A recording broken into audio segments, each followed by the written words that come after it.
వీరవాసరం మండలం తోకలపూడి గ్రామానికి చెందిన గణేష్ ఈ నెల 11వ తేదీన ఇంటి నుంచి బయటికి వెళ్ళాడైతే 12వ తేదీ ఉదయం మత్స్యపురి వీరవాసరం రహదారిలో రక్తపు మడుగులో మరణించిన గణేష్ను చూసి తల్లిదండ్రులు కన్నీటి పర్యంతమయ్యారు. అయితే 11వ తేదీన ఇంటి నుంచి బయటికి వెళ్ళాడు గణేష్.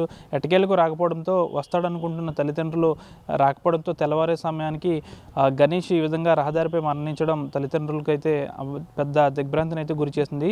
ప్రైవేట్గా ఇంటర్మీడియట్ చదువుతున్న గణేష్ లైటింగ్ పని చేసుకుంటూ జీవనం సాగిస్తున్నాడు. దీనికి సంబంధించి అర్ధరాత్రి వేళ ఆ రహదారిలో ఎక్కువగా మట్టి లారీలు అయితే సంచరిస్తున్నాయి. గతంలో ఇదే కథనాన్ని కూడా ఆర్టీవీ ప్రచురించింది. మత్స్యపురి వీరవాసరి రహదారిలో పెద్ద ఎత్తున అయితే మట్టి ట్రాక్టర్లు అయితే తిరుగుతున్నాయి. అయితే ఈ మట్టి ట్రాక్టర్లు ఢీకొని గణేష్ మరణించాడా లేకపోతే మరేదైనా కారణం అనేది అయితే పోలీసుల ఎంక్వైరీలో తెలియాల్సి ఉంది. దీనికి సంబంధించి గణేష్ తల్లి కూడా వీరవాసరం పోలీస్ స్టేషన్లో అయితే ఫిర్యాదు చేసింది.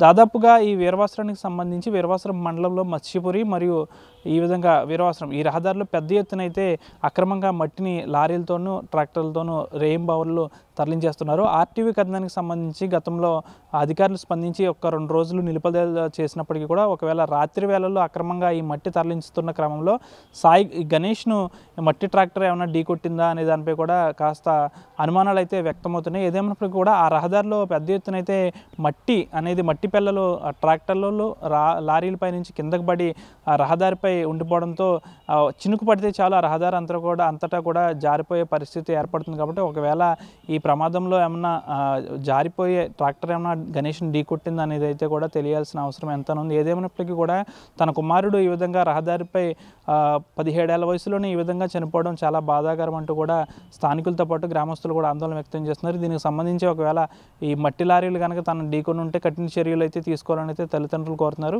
ముఖ్యంగా ఈ మట్టి లారీలు ఢీకొట్టాయా లేకపోతే మరి ఏదైనా కారణం అనేది అయితే పోలీస్ ఎంక్వైరీలు అయితే తెలియాల్సి ఉంది. పెద్ద ఎత్తున అయితే ఈ రహదారిలో వీరవాసరం మండలం వీరవాసరం మత్స్యపురి ఈ రహదారిలో పెద్ద ఎత్తున అయితే మట్టి లారీలు అక్రమ రవాణా ఇప్పటికి కూడా పెద్ద ఎత్తున అయితే కొనసాగుతుందని చెప్పాలి. వీడి చంద్రశేఖర్తో మన ఆర్టీవీ పశ్చిమ గోదావరి నుంచి. ఇండియా పాకిస్తాన్ తాజా అప్డేట్స్ కోసం డౌన్లోడ్ చేసుకోండి ఆర్టీవీ లైవ్ యాప్.